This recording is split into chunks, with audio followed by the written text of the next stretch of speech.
siyempre kahit papaano merong ano ba, may psychological factor sa'yo na parang, grabe, ganun pala ang buhay. Paano na lang pag tumanda ako, nakikita mo na yung sarili mo, parang ganun. Parang nagta-tunnel vision ka ba dun sa mga nangyayari sa ano, sa response. Ganun ang implication talaga. Hindi yung sobrang parang attached ka dun sa patient. Parang kang nagka-tunnel vision dun sa parang paano pag ako ganito yung naging sakit ko. Yun. Siyempre, sa part mo, nakakalungkot, 'di ba? Yan ganun.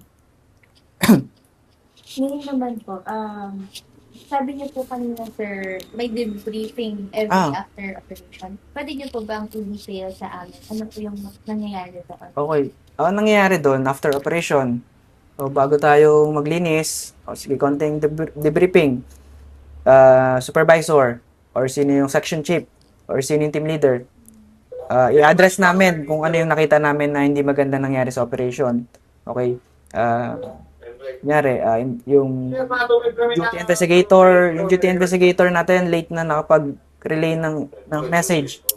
Kasi dito, kailangan, pag merong yung investigator, kailangan, time to time siya naka-report ng, meron niyang format, no? Yun. O, yan, kailangan i-address. O, susunod, uh, see to it na, papagsabihan yun doon sa operation. O ano kung kailangan mo para tas kakausapin yan kung ano ba yung kailangan niyang improve sa sarili niya.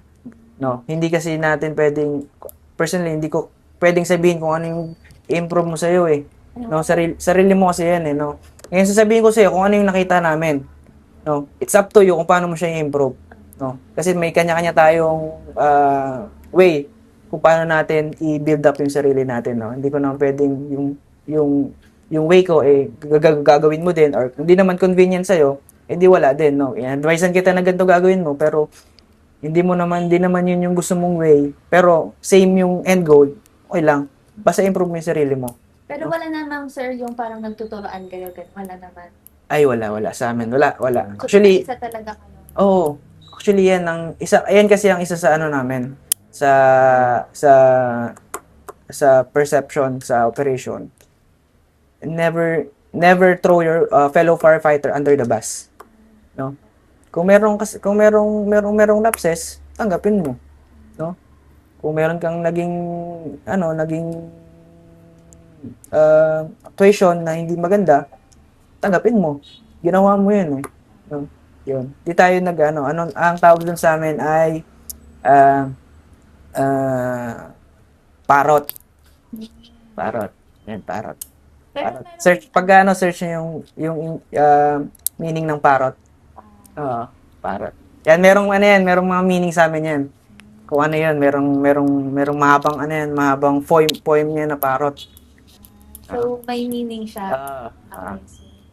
Pero ano yun, sir, may one-on-one din kayong debriefing. Dito wala. Wala. So, Unless grave. ano? Mga grave offenses. Okay. Grave offenses tsaka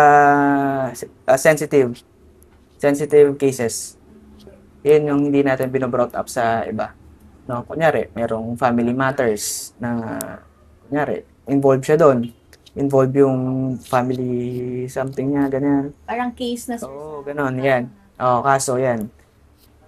Hindi na siya hindi na siya dinidiscuss. Ang dinidiscuss lang natin this is yung more on operation, more on the attitude of the responders, no? Yung actuation nila doon, akma ba doon sa responde, no? May nasigawan ba silang doon?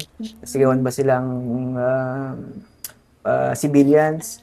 Yan. Pag ganyan, sir, kakausapin ka talaga. Oo naman, kasi syempre, pagka nareklamo ka kasi, hindi naman pangalan mo eh.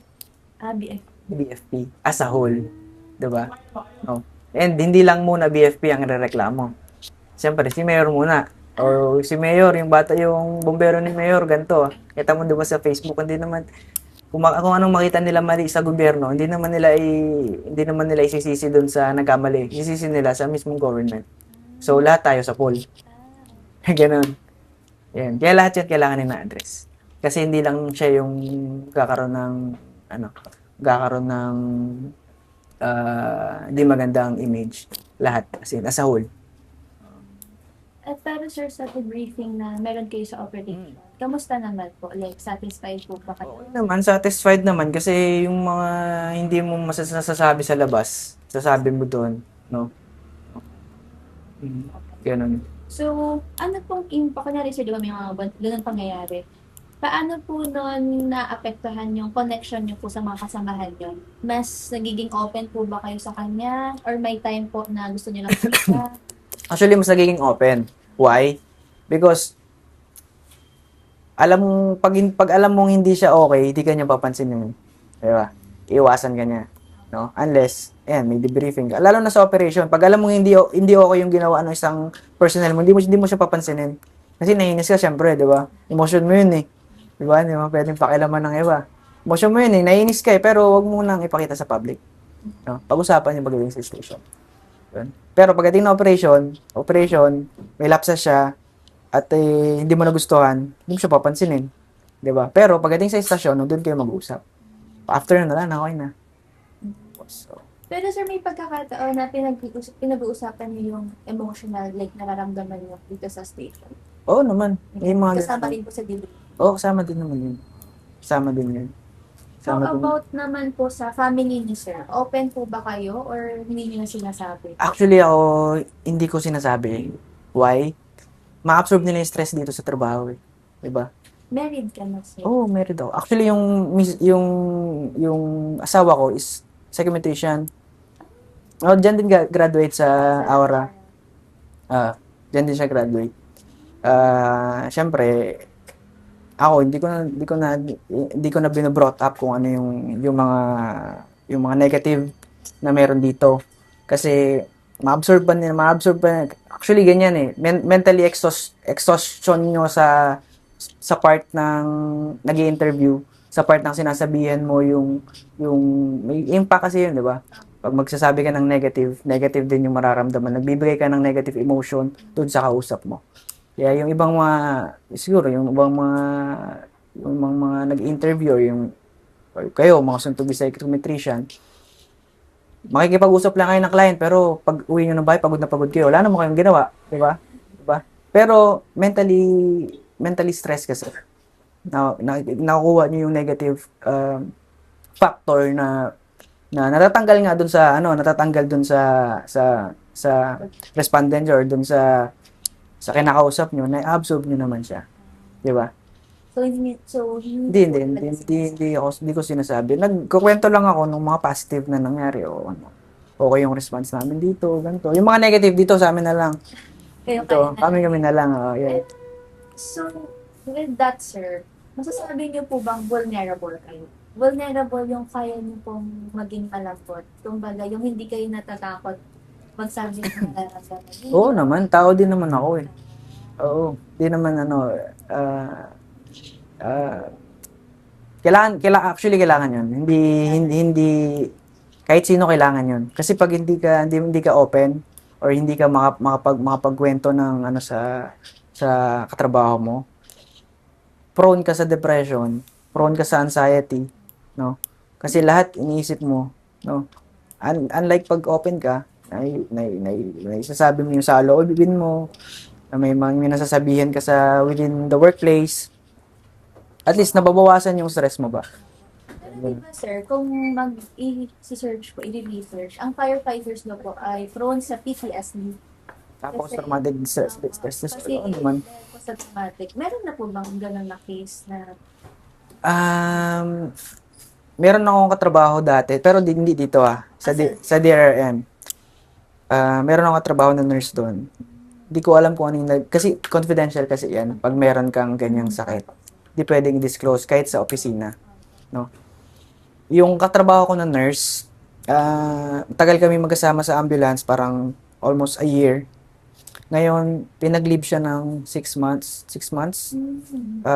Meron daw siyang health issues. Health issues lang in general. Pero, kasi whenever na meron kaming takbo, makikita mo na lang yan sa gilid na umiiyak. Umiiyak. Tapos, siya pa, hindi ko alam eh. Di mo alam kung ano yung emotions niya. Minsan, makita mo yan, masaya. Tapos minsan makita mo yan, umiiyak, tapos, di, okay lang ako, masaya nga ako eh. Ganon. Ganon. Tapos, kasi siyempre, nasa health profession yung ano natin, no? Alam mo yung isa sa sign ng stress, yung excessive amount of eating, no? Kain ka ng kain. Tapos, halos magkasing laki lang kami halos magkasing size lang kami nung ano yun, nung pumasok. Kasi magkasabayan kami. Nurse siya, criminologist ako. Pero meron kasi akong experience sa ambulance, kaya na-detailed ako na matagal sa ambulance. Tapos, yun, yung after a year namin na magkasama, parang trumiple yung ano niya, yung size niya. Tapos yun, ayun, kung ikaw, ano mo, makikita mo na merong something talaga na hindi maganda na nangyayari sa kanya. Siguro hindi niya lang din ma-brought up or masabi kasi, syempre, gender boundaries. Lalaki at babae. 'Di ba? Minsan, mas maganda mag-open sa kapwa mo lalaki, 'di ba? No? Ganun ang ano eh, common ano, 'di ba? Yung babae, hindi naman siya mag-open yan eh. No, at unless siguro kung crush ka niya. Joke lang. Ganun, yun lang ano, pero hindi ko alam kung ano yung naging ano sa kanya, diagnosis, pero nag-leave yun ng 6 months, tapos after ng leave niya ng 6 months, parang nag-resign na lang siya kasi kailangan niya daw magamot ng a year. So, ibig sabihin, hindi siya minor. Ibig sabihin, major talaga yung nangyari sa kanya. Siguro, major yung depression niya or anxiety. So, di namin nalaman kung ano yung findings sa kanya sa mental issues niya. So, parang di rin siya sa trabaho. Oo, ganun. Ganun.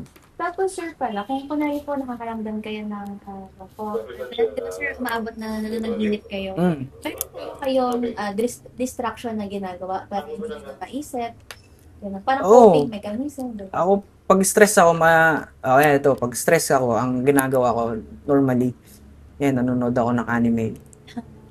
Anime. Yan, anime. Nanonood ako ng anime. Ha?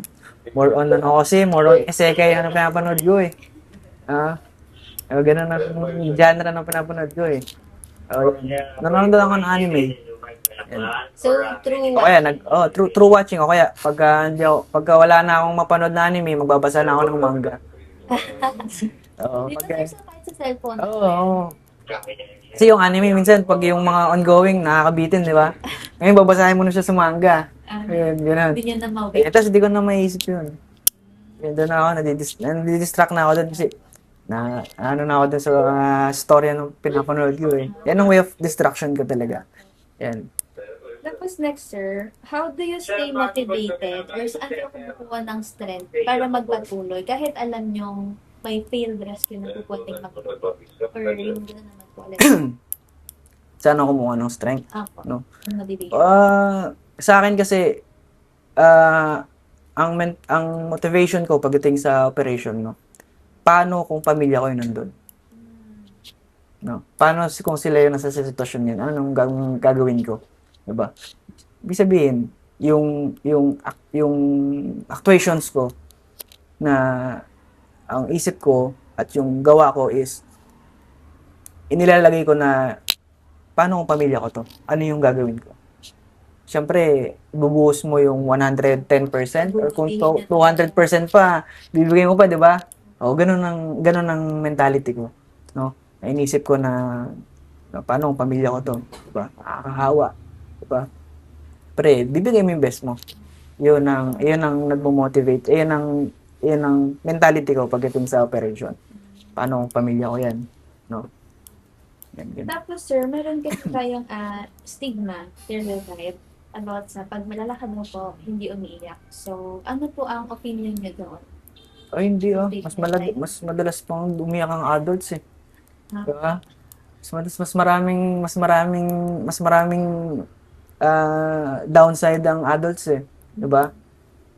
Especially saan ba yan? Sa trabaho? Apo. Kayo, sir, bahala. Pero pagiging vulnerable lang ng lalaki. Oo naman, mas madalas ang downside ng adults. Kasi diyan na natin pumapasok lahat ng responsibilities eh. Na dapat ganito, dapat ganyan. Tapos syempre hindi mo mamimit yung standard. may meron kang pagkukulang